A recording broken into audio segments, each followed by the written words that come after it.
I'd say I'd begin with what I've seen in my family, my paternal or my maternal.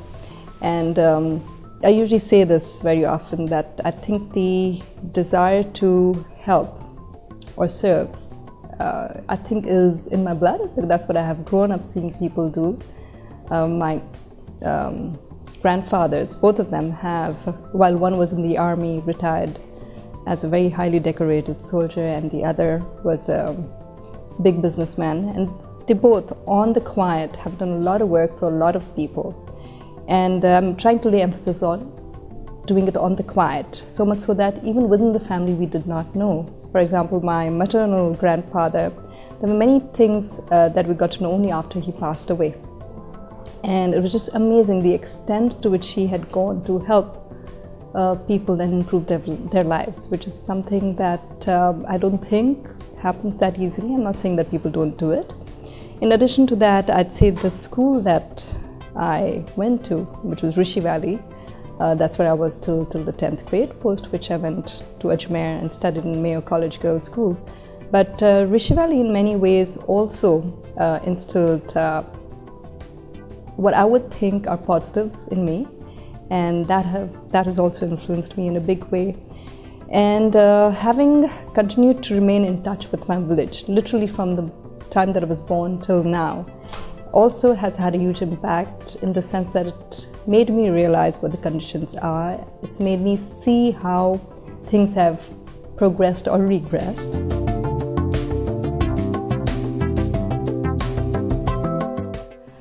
I'm constantly learning from the various people that I've met in these 6 years in my line of work, be it positive, be it negative, because you meet all kinds of people. So it's taught me to be on my toes pretty much at all times. I'm not saying that that's ensured that I've managed to ensure I remain secure or in a safe zone. I've had pitfalls that I've fallen into ever so often. But I think the beauty of it is that it teaches you so much more, and if you can stand tall through all of that, it makes you a stronger person. And for that, I'm really grateful for having taken up the role that I've taken up, for having faced the kind of challenges I've had to face, because I believe it has only further strengthened me. And I've also been very lucky that I have my parents' support, because the kind of strength that I have seen in them ever since I was little is what has also helped me stand tall in the challenges that I face. But also it makes me sad in many ways when I observe that if we were to speak of our own country, that the respect for the individuals, the humanitarian traits that one should have, the focus that should be given to that I think is withering away, and that bothers me immensely, be it in the urban sector or in the rural sector. And I believe for a country like ours, if that is not looked into, then the graph, which I think is already, we're only going downwards, it's only going to go downwards much faster. And that is a space that I hope people will wake up to and do something about, irrespective of where they are, be it in their houses or the colonies that they live in, or at workspaces or out on the roads. Any space you're in, one can make a difference. And I would urge people to come forward and try and do so, rather than shying away or turning a blind eye when they see something not right happening, no matter how small.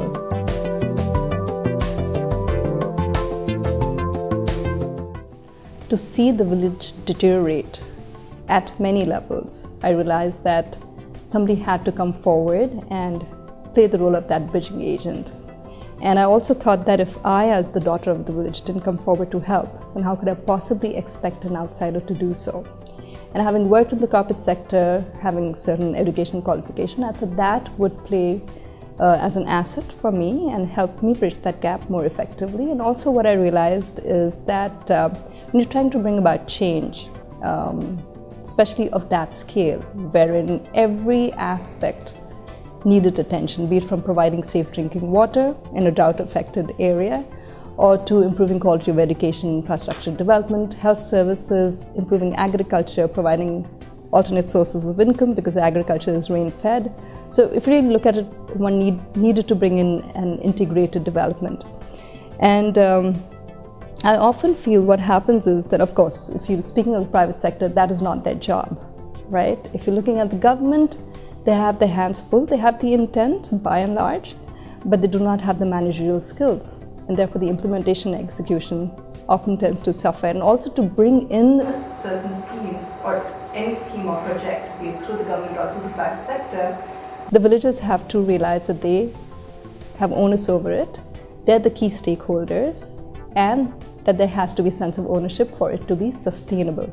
And to do that, they have to be mobilized because someone has to be there to create that awareness amongst them, to also ensure that it is not a top-down approach, but also a bottom-up approach. Now, to make it a bottom-up approach, one has to ensure that the voice of those who actually live in the villages is heard.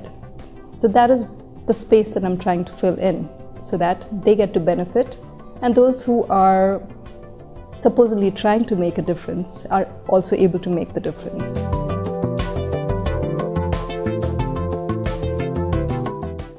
Leadership, personally, to me, I think is a platform that is given to you to empower others. So it's a huge responsibility that falls upon your shoulders. And leadership is not about ensuring that you continue to remain in power. I think it's about letting go of it and sharing that power in the sense of empowering people, mentoring people, and ensuring that there is a good next line of leadership that you're able to create, because none of us is going to live forever. We don't take anything with us. We all know that. And yet we just get so focused upon that sense of power, be it in terms of political power or bureaucratic power or monetary, whatever it may be. And I think it's a question of letting go and not holding on. That is what I personally believe leadership should be all about. And that's what I'm trying to imbibe, because I think true leadership is about empowering the people that you're trying to represent.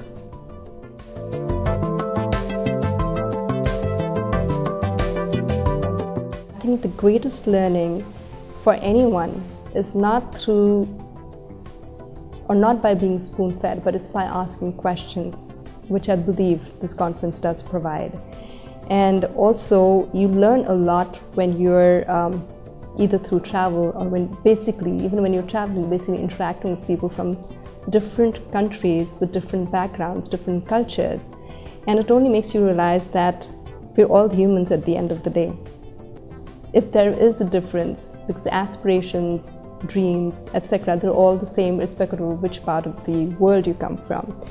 And how people work towards it, what are the kind of issues they deal with, how do they respond or react, and what are they doing, or what are they thinking about those issues. I think just discussing about things like that does create a certain amount of sensitivity and also ensures that your mind opens up to a whole range of new things, which otherwise, if you are just in your own protective environment, doesn't necessarily always happen. I think it provides a platform to create great leaders.